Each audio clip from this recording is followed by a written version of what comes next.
Does God care about small places? How can we faithfully serve Christ in a rural context? What is the future of the church in rural America? The Rural Ministry Podcast deals with questions like this and much more in the hopes of bringing practical resources and inspiring stories to help the church flourish in rural communities. Dr. Charlie Cotterman is the Executive Director at the Center for Rural Ministry, Assistant Professor of Biblical Studies at Grove City College, and the pastor of a rural church in Oil City, Pennsylvania. Join the conversation as we journey into the good things God is doing in small places.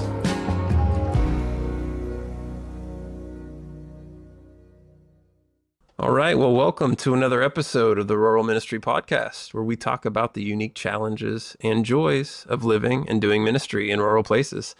I'm your host, Garrett Heath, Director of Media and Communications at the Center for Rural Ministry at Grove City College, and I'm joined by my co-host, Dr. Charlie Cotterman. Charlie is the Executive Director at the Center for Rural Ministry, Assistant Professor of Biblical Studies at Grove City College, and also the pastor of Oil City Vineyard Church in Oil City, Pennsylvania. So, if you've been following the podcast over the past few episodes, you'll see that we've been covering some of our various efforts to give our college students some firsthand experience on the ground in a real-life rural ministry context. We're continuing this theme here today with a special guest who's also part of our team here at the CRM, Eric Fehr. Eric is currently the Assistant Dean of Student Life at Grove City College and also the Campus Ministry Liaison here at the Center for Rural Ministry. Did I get that right? Yeah, I think so. Okay. So Eric, glad to have you. Welcome to the show. Glad to be here. Yeah, I'm excited about this conversation, Eric. I've had the benefit of being in many conversations with Eric, and he always brings lots of ideas and energy. So I think that's probably going to happen today. So I think it's going to be a great conversation. I would put money on it as well. No pressure. Absolutely. And so maybe, what I want to talk about today, Eric, and just kind of pick your brain a little bit and hear you just share from your heart is kind of, in a big view of it, what churches can do to connect to college students, depending on if they're close or far. And we can dive into that in a minute. And kind of what you're seeing on the ground with college students. We've heard some things about, I don't know, some people talk about revival among college students. Some people talk about kind of an engagement. Some people are always wringing their hands about college students, right? So there's all kinds of things going on. So I want you to talk about that in a little bit too. But first, maybe a little bit of your story. How did you get into this work and what makes you so passionate about it? Yeah, so I think it goes back to my own time in college. I actually immigrated to America from Canada. From having a broken home scenario. So we integrated in with a brand new family when my mom remarried, and then I started college here. And the first thing that kind of happened with that is I was a first generation college student, so I had to figure out the process all on my own. My mom had no background. My dad wasn't present. My stepdad and his family weren't really super helpful. So I really was navigating the entire world of American higher education on my own. So being an immigrant, holding a green card or permanent residency card, figuring out where to land. When I finally did land, the International Student Office wasn't really super helpful because I wasn't an F1 visa holder. Since I was a permanent resident, I was kind of accounted the same experience as national students, but I also started a semester late. So I came in as a brand new freshman, immigrant student, first generation college student with transfers. And I was like one of maybe 4 freshman students amongst 50 to 60 transfer students. And so even that orientation was even less helpful because it wasn't made for me, it was made for the transfer students.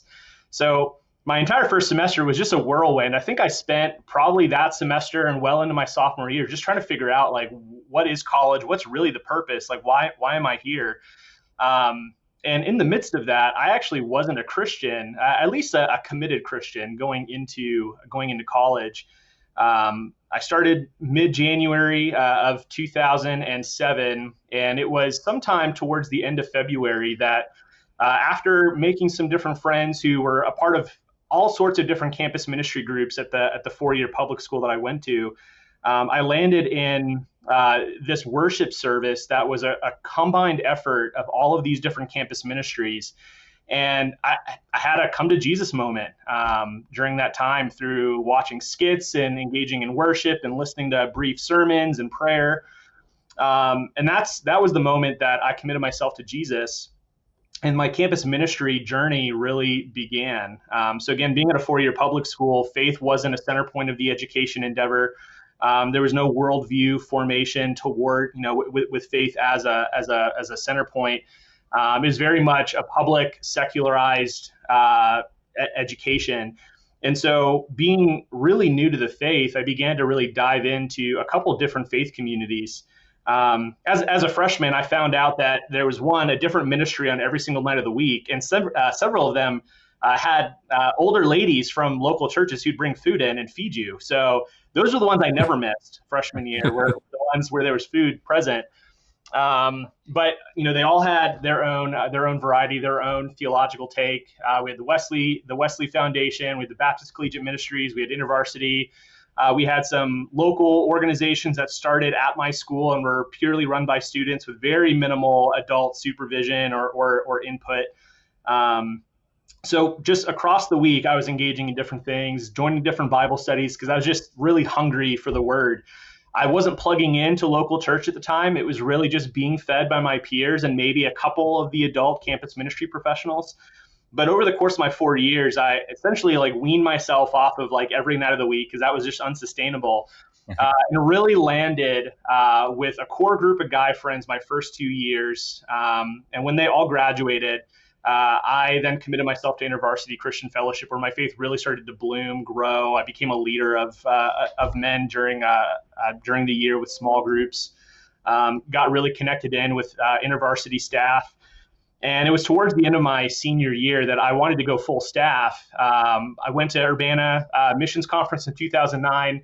And the hook for me in working with college students as my career, as my calling, was a gentleman named Jimmy Long, who after 30 to 35 years working in InterVarsity on the college campus, essentially said the reason he did it was because the Bible calls us to make disciples. And the easiest way to do that is at the crossroads of the world. If Israel was planted in the Middle East because that was the crossroads when they became a nation, and then Peter and Paul went to Rome because every road leads to Rome, then for me, it was I need to go to where the crossroads is, and that's the American college campus. We have the nations descending on the college campus in America to be educated. And so through my engagement with the college campus and others engaging similarly, we have access to young adults who, if their hearts and lives are changed and they become committed kingdom citizens, then when they go back to China or they go back to India or they go back to some of these other really dark places around the world, and they take the light of the gospel with them, then we have engaged in the work of building kingdom across the globe. And so for those who can't go on mission themselves internationally, engaging with the college campus becomes a really great option to do so. So that's kind of what started my pathway down campus ministry. There's a lot more that goes beyond that. Being a paid member of the student life staff lets me engage that realm a little differently than my peers who have to fully fundraise their own salaries. But likewise, the ability to make disciples, to spend time mentoring and helping to grow these young people for the work that God's calling them into is super rich. Yeah. Wow. First of all, your passion comes through. I think that's pretty clear. And I want to make this observation. And this is something we highlight a good bit, I think, in our work at the Center for Rural Ministry and on this podcast. And it's something that's near and dear to my heart is that when God, the stories that God leads us in and through, those shape our lives so much. And so paying attention to kind of what God has taught you, along the way can actually shape how you're going to serve the world. And just listen to your story. Whether it's, a broken home and wanting kind of not having the father figure you might have wanted, or being an immigrant, being a new college student, so many of the things you're doing kind of have grown out of the places that God has kind of been there for you in hard times. Yeah, or in difficult situations. So this, man, talk about redemption. So good, man. So good. Okay, so let's dive in. Let's dive into kind of, let's say, I'm a pastor at a church, and which I happen to be, and I understand what this feels like.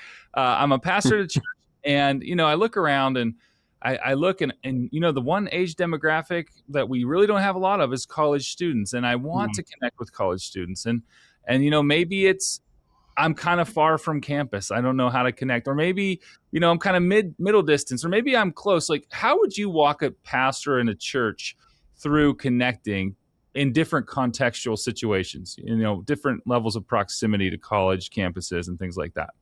Absolutely. Yeah. I think it's essential to know exactly what your proximity is. I think in America, you can't really hit a rock in the majority of the country without hitting a college campus that's within at least an hour drive of your church. And that can be really far. But I'll tell you, like, as someone who went to a rural college campus, we were driving 30, 45 minutes to a rural church. There was many churches in the small town that we were planted in, but there was still so many opportunities where I was engaging in church communities outside. I had friends who landed part-time youth pastor gigs at churches that were 45 minutes away. Places where on Sunday mornings, the college church group at a church 30 minutes away would host like a post-service breakfast about once a month. So there was a lot of opportunities for us to engage into these places and be loved on. So I think know your proximity is really important. A really great tool that I would point any pastor interested in engaging in college ministry, or at least ministry to college students, would be everycampus.com. It's a great way to go in, plug in your area code, and see a map of where there's gospel communities located on college campuses near you, whether it's a community college or a four-year faith-based school or a public school. It lists everything there, at least many of them. There's certainly holes in data. It is self-reported by different campus ministry leaders or church pastors. So if you do know of a gospel community that's present at a college that you're aware of and it's not listed there, you can get it added, which is great. So it is a fairly fluid list, but it does have a lot of great information. For those who are far from campus, I would even encourage you to begin the process thinking about the youth that you do have as they're coming up through high school. What I've seen from so many different folks, or college students, I should say, is once they graduate from high school and they go off to college, there's very minimal touch point that they have with the church community back home. Their parents and their grandparents and their aunts and uncles and their siblings have good contact with them. But I don't hear a ton of students who are talking about thriving relationships and touch points they have with their pastors, their youth pastors, until they go home for breaks and they go and visit the church. And then, oh, hey, yeah, that's right, you're on break. Like, welcome in. Like, thanks for coming back. But there's, I think, really great opportunity to engage them throughout the year that shows them love and support.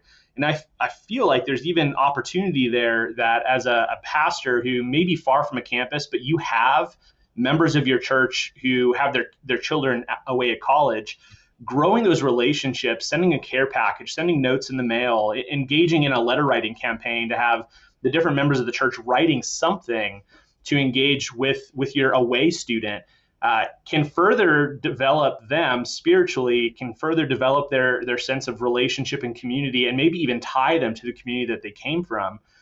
So many students during their time at college look at all of these amazing jobs that they may be able to go into, the awesome fields where all the great thinkers are, and they start to imagine, like, do I have to go to those places to do that?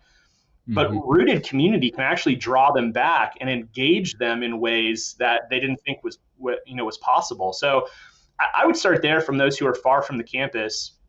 For 45 minutes away or so, I think visiting the college campus every now and then as a pastor or as a lay ministry leader to engage in different involvement fairs, such as the church fair for many Christian schools that have those. Many public schools will still have some sort of like faith environment or faith community fair for different faith backgrounds.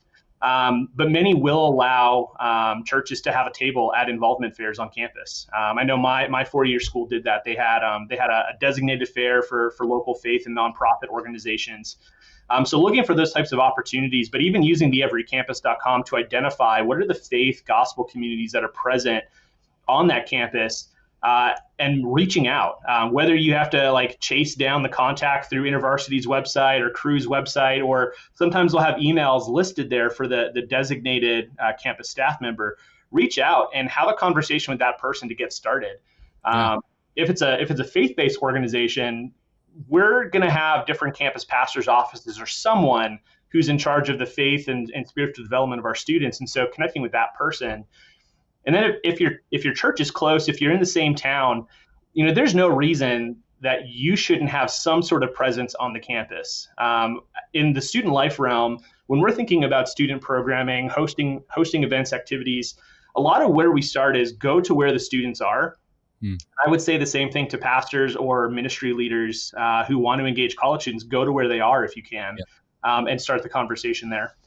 Yeah, that's so good. I mean, that's really what it takes in any level of ministry anymore.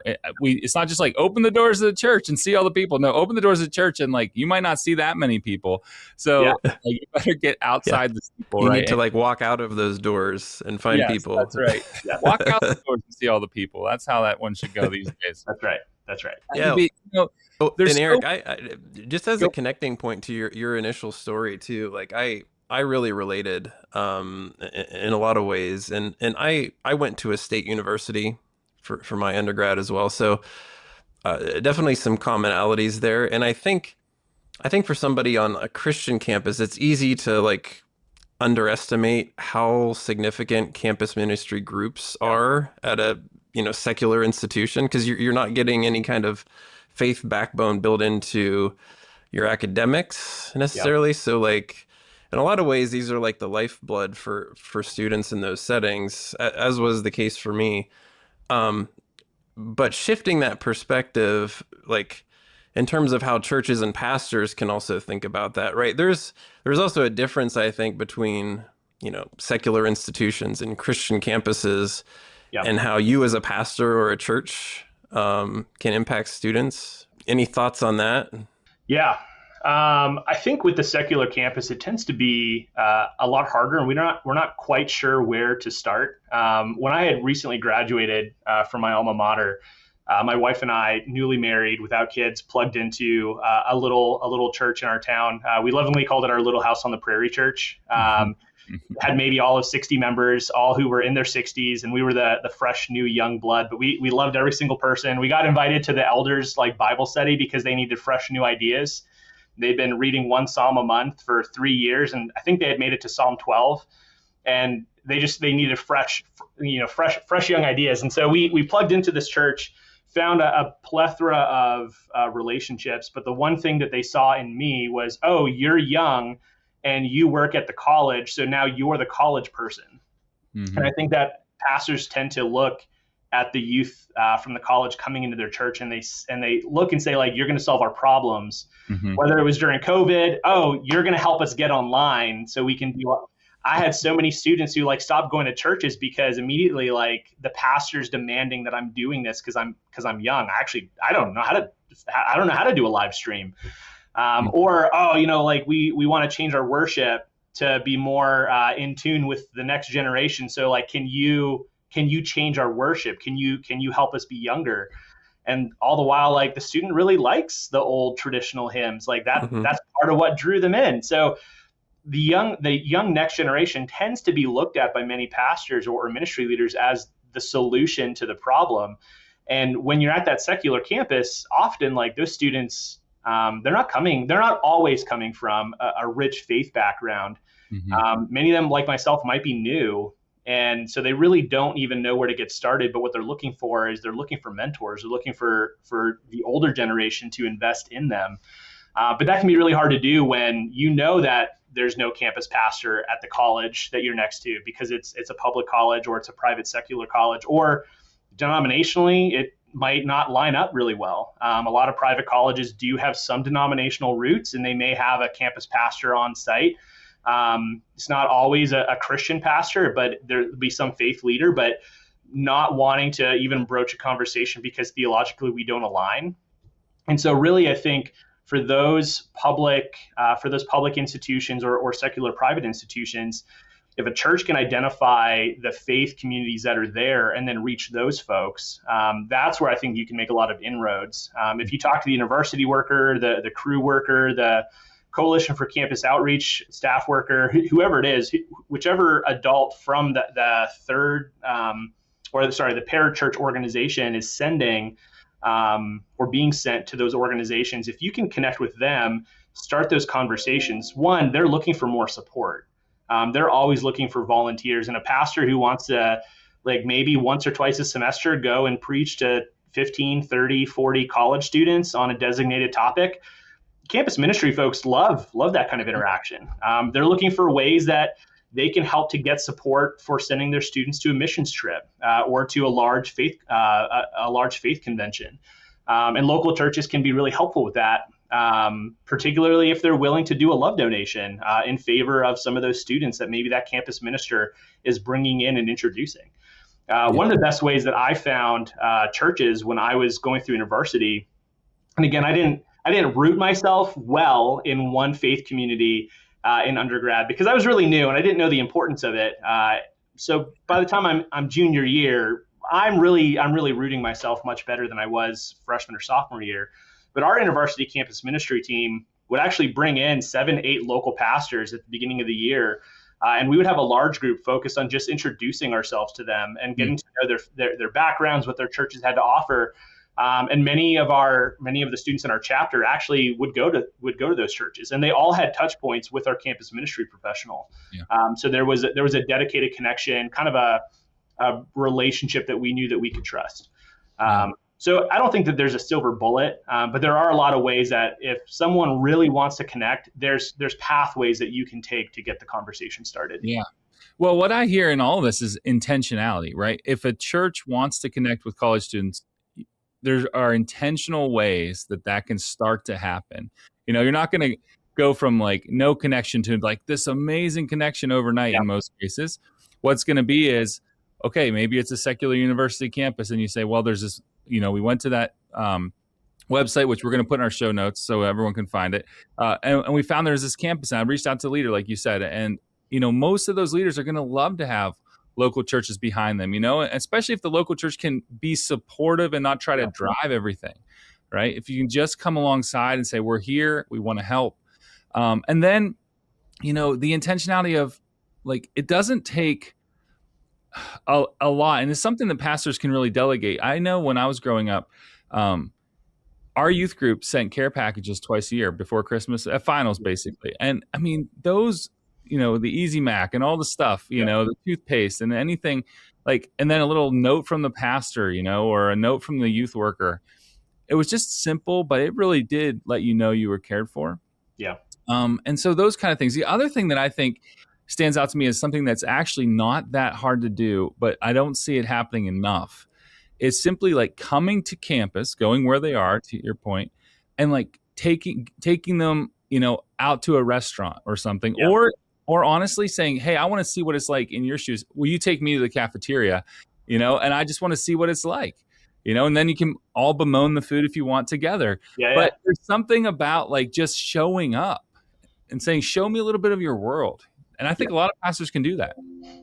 Yeah, I think they'll have a lot more wins if they're volunteering to take them out, to a local buffet or restaurant, get them out of the, out of D Hall or out of the Rot, whatever they're called on your college campus. But yeah, I think spending time shows value, right? Like everyone wants to be with a community that is intentional about the way that it spends time. That's one of the things that, as I'm working with a lot of college men, specifically with our fraternity groups here at Grove City, when I ask members, like, why did you join this men's community? Well, someone showed me time. Like they gave me time, they cared for me, they got to know me, they asked me about myself. I felt like I had belonging and I was known. I think that's what students are looking for when they go to a church for the first time is, am I going to be known here?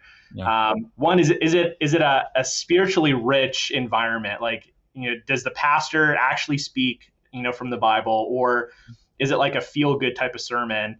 I think they want to be rooted in scripture, but they want to be rooted in not just in Scripture, but in people who are following Scripture, who are rooted in Scripture themselves. And so they're looking at a congregation and wondering, is this a community that loves itself? Yeah. Or is there bickering? Is there back talk? Are there things that like start to throw up red flags? Students want to be loved really well. And so I think the congregations that one can show how well they love each other, but then they can extend that love out and be intentional. Like that's where college students are going to root themselves.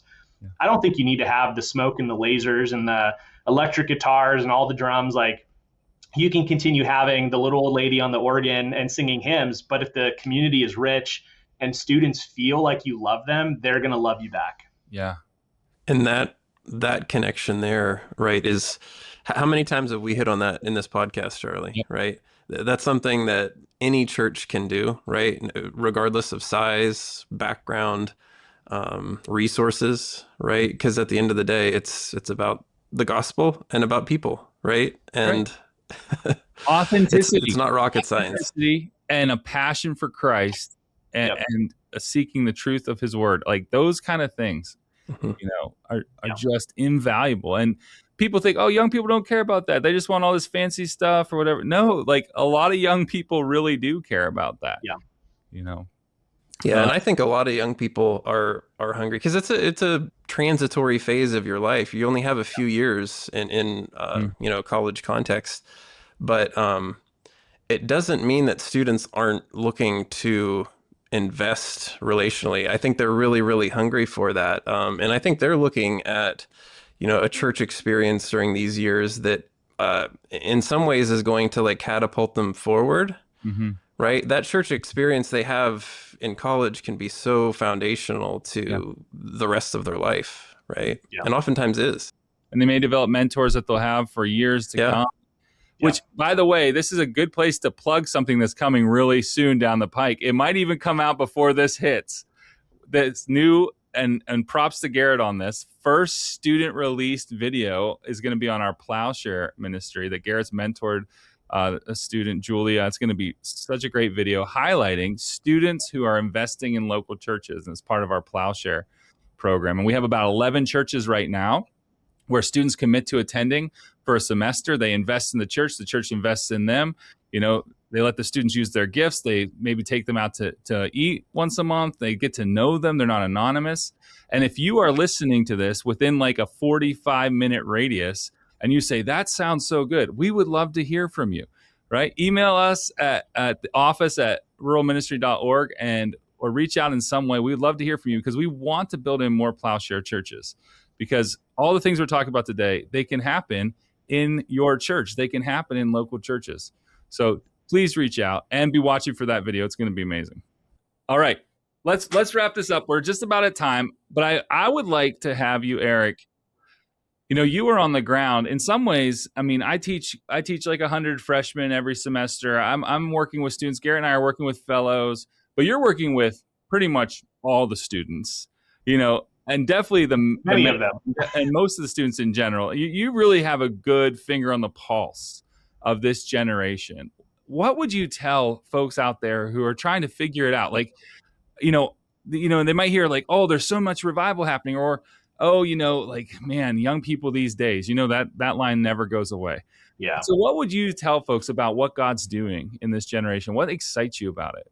Yeah, well, I think like from the get-go, I've heard stuff like that too, like, there's revival. Look at the one college that had all that worshiping going on and they didn't leave for days. And I'm always hesitant to like look at those things and say like, yep, that's revival. Like, I don't know. I think there's a lot more that goes into it. I think people are more complex, and we can't just look at these standalone events and say, yep, they refused to leave the chapel for a week.